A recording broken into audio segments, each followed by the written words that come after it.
Now, let me ask you this: you have this girlfriend. I don't want to get in too much. We'll call her a wife at this point. All right. But does she come to your shows and help you critique? Is she? I don't know her background. Is she good at that? She jokes. She says, "I'm your muse," because half the stuff she does ends up in my girlfriend she's awesome. She's absolutely hilarious, and I'm really lucky because she does not get involved. She's not like she doesn't try to do that. That thing, where they control you with their emotions, and you get into that mindset of keep it happy, so it'll still hook up with me, and you start agreeing, standing in a mall that you don't want to be in. Yes. Like she's really cool.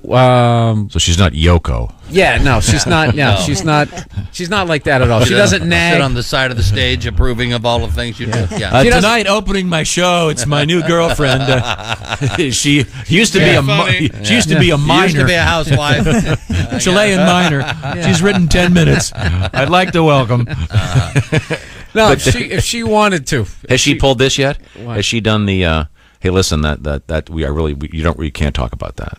About her. Oh, she's done that. You before. do a bit about. She's done that. She goes. I like the way you refer to it. Has she pulled this yet? Oh, sorry. Sorry, I keep referencing my life. I'm sorry. I told you these were on. How many times have I told you? No, that? she's beyond cool, and the amount of stuff that she lets me. Get away with? Lets me talk about literally. All of a sudden, yeah. What, she lets you talk about stuff? Yeah, by letting me. I mean, she doesn't put me through a bunch of hell about some of the stuff that I talk about. But there are some things that I don't want to. She punched me on Valentine's Day one year. What? And I told that story, and she was upset by that. Mm-hmm. How did you do that? It's like because it's hilarious. It's very funny. You punched me. What was the back? You did tell us. All right, I'll tell you. We went out. I was living in New York at the time, and it was Valentine's Day, so it was the night that we celebrate our relationship. Yet for some reason, I have to pay. I pay to celebrate our relationship. So I was like, "Where do you want to go?" And she's like, "Well, I know a place, most expensive sushi place. I don't know, in Manhattan, but one of it was ridiculous." So we showed up there, and we're sitting there eating. Everything's going great. Everything's like quadruple the price. So that's one of my theories, too. Right before Valentine's Day, get in a big fight. Right. And don't speak, and then take her out on the 15th to make up for it. All that stuff. The candy's like half off. It's perfect.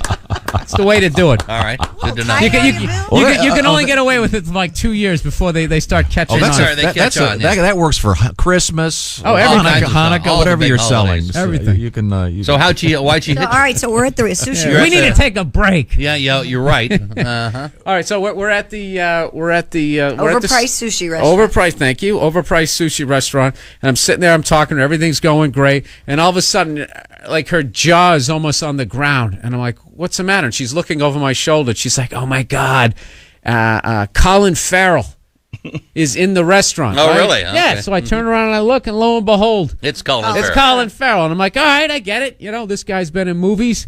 I've been on Premium Blend. He wins. He's got a full head of hair. I get it. Right? I get it. Go ahead and look at the guy, all right? But after like 7 minutes, now you're just looking at another man while I'm buying you dinner. Okay? All right. Expensive dinner. Exactly. Yeah. Mm-hmm. Name 3 movies he's even been in. Okay? It's not like, Mm-hmm. Yeah. It's Clint Eastwood, right? So then it just starts, I'm drinking sake. Mm-hmm. The ideas start flowing. I get into that creative place, and I'm just like, all right, you're going to be a jerk. I'm going to be a jerk, So I start looking at other women.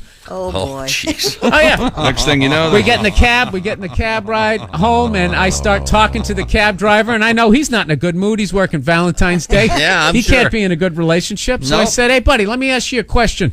If you took your girl out for sushi, and she spent half the meal looking at another guy, well, would you be upset by that? And the guy thought, and he's like, yes, I would. Yes, I would. So we start bonding, and I'm high-fiving through the partition to the guy. Uh-oh. And I'm just going off on women. My girl's getting madder and madder. So by the time we get to my apartment, we're not speaking. Mm-hmm.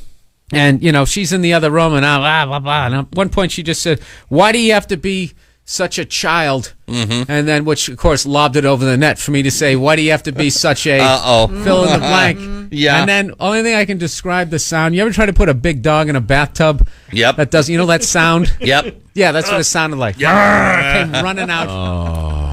And, yeah. Oh, wow. Bill Burr is our right guest. In the chest. She got me right in the chest. And you're madly in love. Absolutely, she's passionate. See, when women hit you, it's called passion. When we do it, it's domestic violence. That's right. I'm passionate.